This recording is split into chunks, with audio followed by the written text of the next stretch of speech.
This video is brought to you by Squarespace. Hey guys, it's Max. Welcome to my ultimate Rode VideoMic comparison, where I have the full lineup of the mono Rode VideoMics that are very popular, starting with the $69 Rode VideoMicro, going all the way up to the feature-packed and very expensive $299 Rode VideoMic Pro Plus. So we're going to start off by talking about the prices, the features, the differences between them, and then we're going to go ahead and listen to the sound quality differences, and hopefully this will help you make up your mind on which microphone you should buy for yourself. Now I do want to mention that I'm currently recording with a $25 Takstar microphone. I previously compared it to this $300 Rode mic. You guys can check that out by clicking the link above or clicking the little card at the end of this video if you want to check that out. First off, let's start with talking about the price differences. Starting off on this end, we have the Rode VideoMicro, Rode's smallest and least expensive microphone, and it's also the only one that comes with one of these furry covers, or dead cats as Rode likes to call them. And that's not because Rode is just being extra nice at that really low price point, but because this microphone really needs it. If you're shooting with this microphone outside, make sure you put this thing on. I learned this the hard way by messing up a bunch of my vlogging clips. Now you can get these covers for these other microphones as well, and I have a new one right here, and this does help if there's a lot of wind noise outside, or a lot of wind, so you can reduce the noise. And I'm going to link the covers like this right next to the links for these microphones in the video description. Coming in at $87 to $88, we have the Rode VideoMic GO. Now this used to be $100 when it launched, so I'm surprised that the price has come down, and it doesn't seem to be a sale. I think this is just what they're selling at now. We have the Rode VideoMic GO, so very similar to this microphone, but obviously a lot larger. And this guy has been around for a few years now, and it's also a popular option, especially if you don't want to have it powered by battery. Next, we have the original Rode VideoMic. This thing was launched in 2004, so a very long time ago. As you guys see, this thing is really like the biggest, longest microphone, and I got this in just for this video. I've been using these for a while, and I own both of these here, but it's really, really large. So this thing is kind of the dinosaur of the bunch. It has a lot of downsides, and I really would not recommend it for most people, but we're still going to compare it because Rode surprisingly is selling it. I don't know how long it's been, 13, 14 years later. Next, we have the Rode VideoMic Pro. This is the first microphone that I bought when I got into filmmaking, and this is super popular. This is actually the version 1 with the older mount. They do have an updated mount version of this as well. And this guy comes in at $229 for the newer version, whereas the original version is $150. Coming in at $299, we have the Rode VideoMic Pro Plus. It has the most features out of the bunch. It's also the most expensive. It's a great microphone, but it does have a few limitations. Now let's talk about some of the features, the pluses and minuses between these microphones. First off, most of these are super cardioid. All of these guys right here, other than this microphone over here. So the least expensive is a cardioid microphone, meaning it's going to pick up from the front, pick up a little bit from the sides, and reject some of the side noises and the rear noises. Where these guys pick up from the front, reject from the sides, but they actually pick up a little bit from the back of the microphones, which I personally don't like unless you're going to be recording or vlogging and you want it to capture your voice along with whatever you're recording in front. Now, the latest microphones have removable cables. That's going to be this $300 guy right here, and the $88 microphone, and the $69 microphone right here. I personally really like that because I can unplug the cable, plug in a longer one if I need to, or a shorter one if you're putting it on a very small camera like these Sonys. And if I put it up on a boom pole, I can plug a cable straight into it without needing an extension or an adapter or anything like that. Along with that, if the cable goes out, I can replace that cable, or if I want to plug it into a smartphone, I could do that as well. So I really like the removable cables. Now, these guys right here, the two ones that are kind of the older ones, they don't offer that. So the cable is attached. If it goes bad, you're going to need to send it into Rode. Luckily, Rode has really, really good customer service, and most of these mics have 10-year warranties, other than the least expensive one, which has a 2-year warranty. So it shouldn't be an issue, but it's an extra hassle not having that option. So I definitely like that. The two least expensive microphones, the VideoMicro and VideoMic GO, don't need battery power, which is a positive and a negative. The good thing is you plug it straight into your camera, and as soon as you turn your camera on, it works. You don't have to worry about turning it on. The negative thing is you cannot boost the signal. So these two mics right here, you can actually have a plus 20 decibel boost. So if you're working with a camera that doesn't have very good preamps internally, like some of the Canons, some of the Olympus, or the Fujis are kind of decent, not great, that really helps because you can boost it up and turn down the internal gain in your camera. Now some of these other cameras like the GH5 and the Sony a6500, they have pretty good internal preamps, so you don't really need to do that. But if the volume isn't too loud that you're recording in, so if you're not in a concert or if you have the mic close to you, then you don't really need that option. Now this microphone right here, I said it's the most feature packed. It actually has an auto on function. So even though it is battery powered, it's going to automatically turn on, which is awesome. So you're never going to forget to turn it on. Whereas the two microphones here that are battery powered, you need to turn them on. And yes, I have forgotten to turn them on before and ruined different shots. So that is a great feature. Not having batteries internally, you don't have to switch them out. And you don't have to turn it on. But like I said, you're not going to get that plus 20 boost, which is great. Now this middle one right here is battery powered, but it does not have the plus 20 boost. It has a negative 10 and a negative 20, so if you're shooting in like a concert, it's gonna lower the signal, but you actually have to open the slot in here, and there's little pins that you have to switch with like a little pen or something like that to adjust it, so it's not very convenient. The three microphones that are battery powered have low cut filters. So if you're going to be using a camera handheld, or you're going to have these shotgun mics on a boom pole, you can set that option. So it's going to cut out some of the lower frequency noises or sounds. That way you're going to get less noise. So that is really nice. Both of these just have an on button for the low pass filter. And this guy right here, you can actually select 75 Hertz or 150 Hertz. Now let's finish off with some of the other features of their most high-end mic. One option is a high frequency boost. So if you have the dead cat or the furry cover on here, if you're shooting outside and there's lots of wind noise, you're able to boost the high frequencies without having to go into post, because some of those are lost when you put a cover over this. Next thing we have is a dual channel recording. So one of the channels is going to be dropped by negative 10 decibels. So if you're recording in an environment, or you're recording somebody talking where they could be talking quietly and then all of a sudden they get loud, you're going to have the channels split, so then you can choose what channel you want to work off of depending on how loud it is. So it's a kind of like a safety track protection. Once again, I want to remind you that this has the auto on and off functionality. So if you turn your camera on, it's going to turn on. Turn your camera off, it's going to shut off. So that's very nice. It's going to save battery power, and with that, you're never going to have any shots where you forgot to turn the mic on and you go to edit and you're stuck with no audio. To finish off with the Rode VideoMic Pro Plus, let's talk about power, and you have so much options and a lot of flexibility. First off, the slot just to open the battery compartment is much easier to open and close. That was a huge complaint with other people that have the Rode VideoMic Pro. So you open this guy up, and this actually comes with a rechargeable battery that lasts over 100 hours.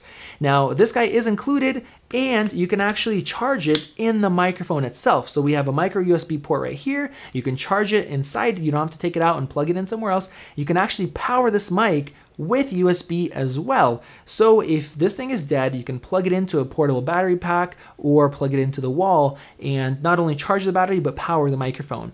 Now, if that's not good enough, this thing actually supports 2 AA batteries, which is really nice. Just in case this is dead, you don't have any USB power, you put a couple AA's in there and you're set. Now, AA's are a lot cheaper and more convenient and more accessible than 9-volt batteries, so I'm glad that they chose to use this option. So as you guys can tell, this thing packs a ton of features, but there is one big downside that some of these other microphones have as well, and it's something that really stops me from using this microphone all the time.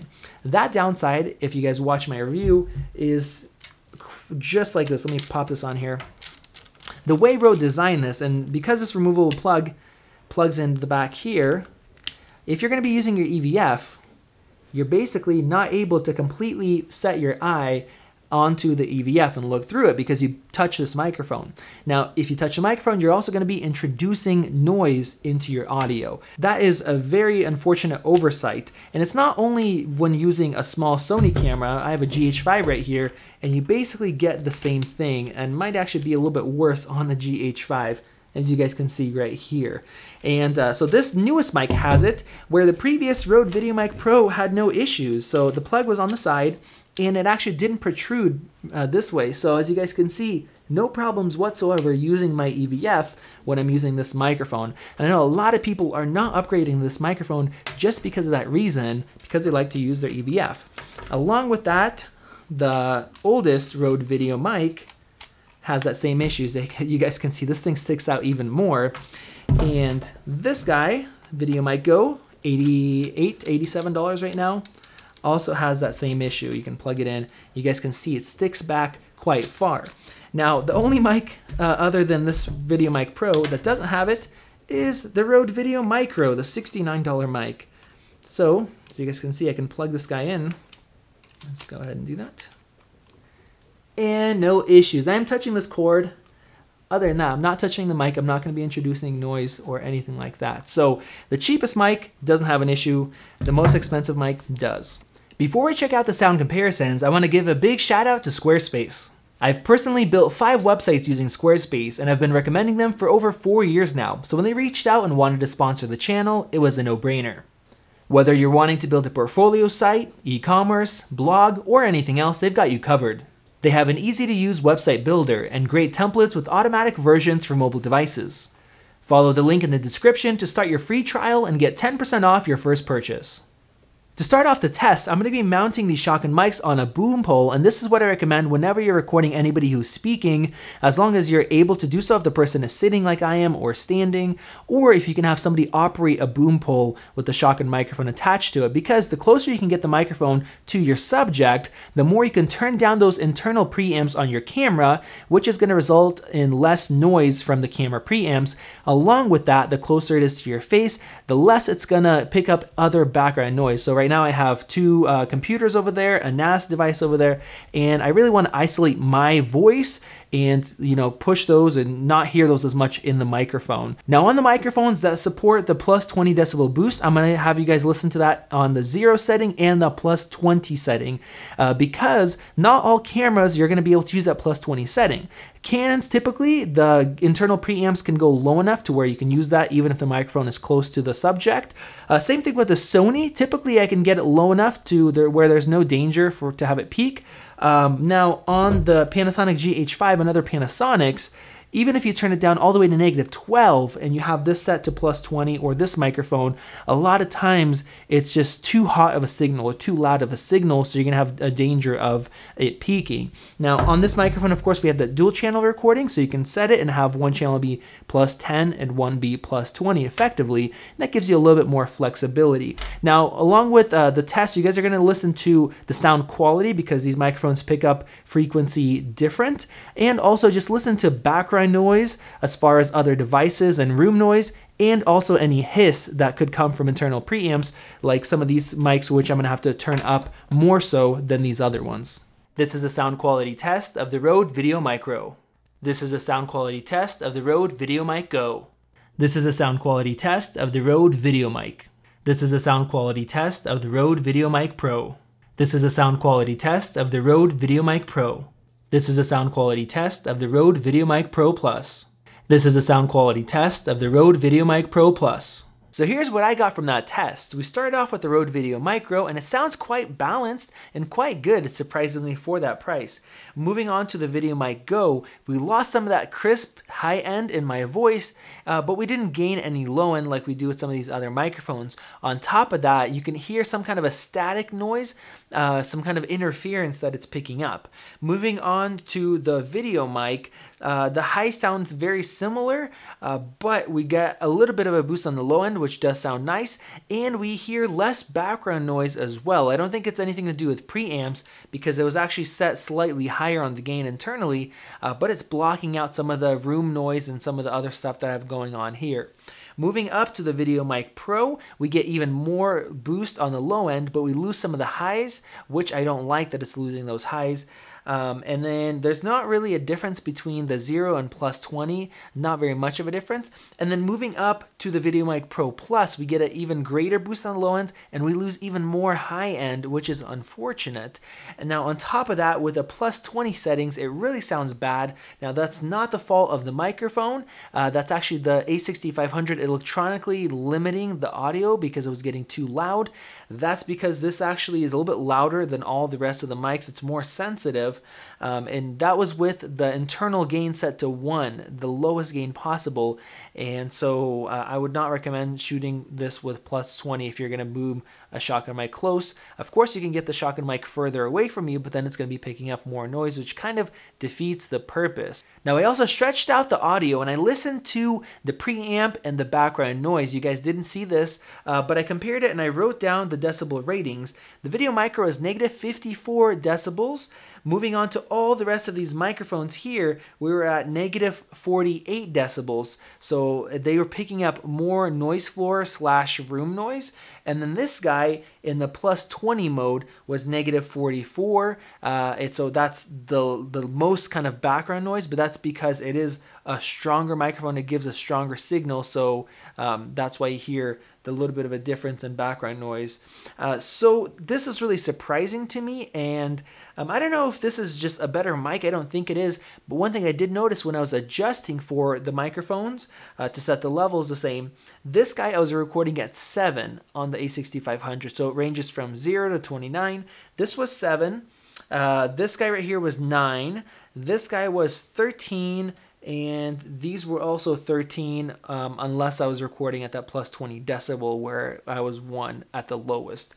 So this is because this microphone is so short and small that I'm able to get it closer to my face, and the capsule is located right over here, so it doesn't have a long distance here. So I was able to get it closer to me without being able to see it in the frame, and thus I was able to turn it down more, where these guys, they're longer, so the longer the microphone is, the further I had to place it away from me, and because of that I had to turn the preamp gain up higher. So that does play an advantage. So far I'm really surprised with the Rode VideoMicro.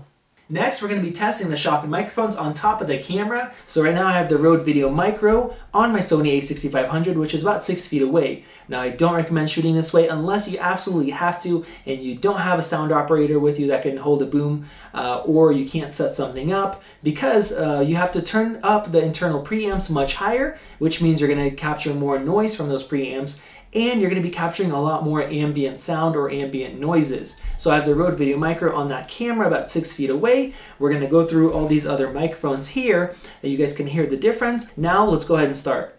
This is an audio quality test of the Rode VideoMicro. This is an audio quality test of the Rode VideoMic GO. This is an audio quality test of the Rode VideoMic. This is an audio quality test of the Rode VideoMic Pro. This is an audio quality test of the Rode VideoMic Pro. This is an audio quality test of the Rode VideoMic Pro Plus. This is an audio quality test of the Rode VideoMic Pro Plus. So what are my thoughts on that test? Well, I think the best performing microphone is the Rode VideoMic Original, that's 13 years old now. I think it sounded fairly balanced overall, retained some of the highs, had some good sound in the bass, and it didn't pick up too much background noise. The Rode VideoMicro is probably the second best. It has a lot of high end. It didn't pick up too much background noise. It didn't have enough bass, but that can easily be fixed by boosting the low end frequencies while you're editing. The VideoMicro, once again, had some of the weird sound, kind of static introduced. I think some kind of an interference. It also picked up a good amount of background noise, and it just didn't sound that great. The VideoMic Pro, this had the most background noise. I think a lot of hiss that it was picking up in the background. And once again, we don't have any, the highs don't sound that good with this one. Over here, the highs sound even worse. It seems like the mids are kind of muddy. We do have a lot of bass. And we don't have that much background noise, so it definitely has less background noise than this guy right here. But I'm still not impressed, especially for that price. It just doesn't sound clean and crisp like this mic does and this mic does over here. For this last test, we're going to be seeing how well these microphones block sound from the sides and from the rear. So I taped together my iPhone X to this glasses case, which is probably not right with a brand new phone, but I want to keep a consistent distance between all the different microphones so this is fair. So I'm going to set the level at the front just like you're recording a subject, So they're all even. I'm gonna make sure they're matched exactly in post. And then what you guys are gonna hear is how loud the microphones pick up the same brown noise that I'm gonna play, consistent noise from the sides and from the rear. So what you wanna be listening for is how loud or quiet the sound is. So we want it to be quieter, and the quieter the sound is, that means the better it blocks out noise from the sides and from the rear.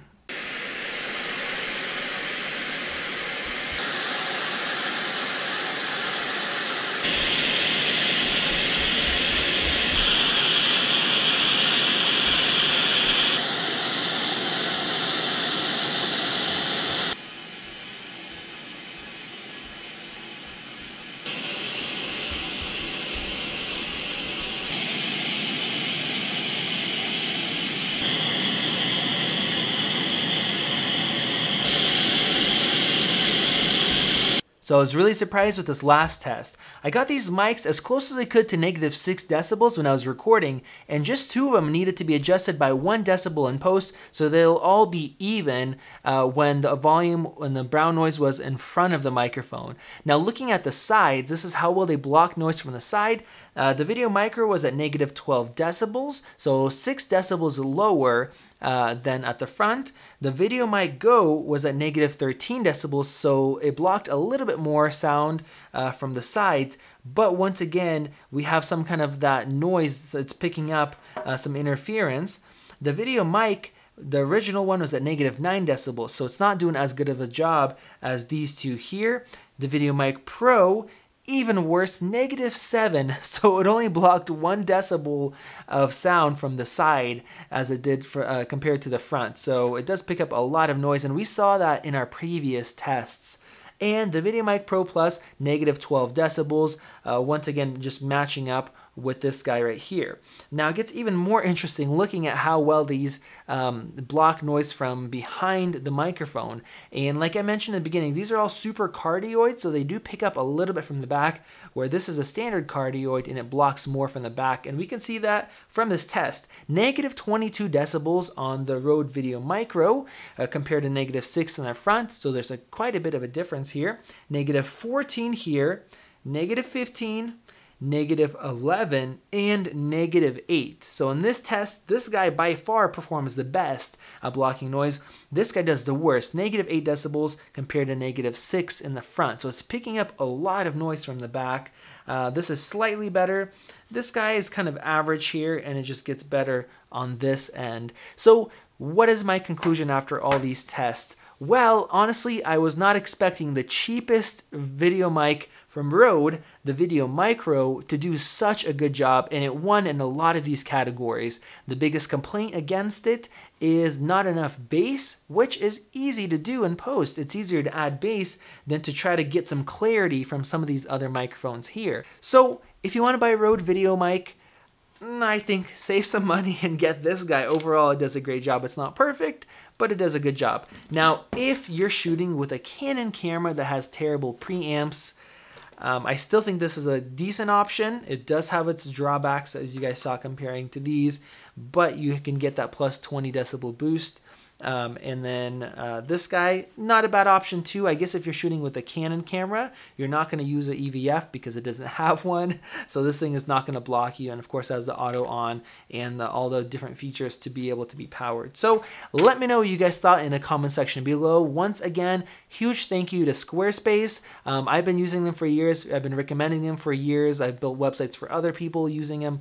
Great value, super easy to do, and it just doesn't cost very much. So you guys can use Max Yuriev as a coupon code, and I will have a link in the video description for them. Thank you for sponsoring this video. Once again, I'm going to have links to all these microphones and the windscreens for these microphones over here, as well as the link to this $25 microphone that I'm using right now. I have all these expensive mics here, but I'm using a $25 one here.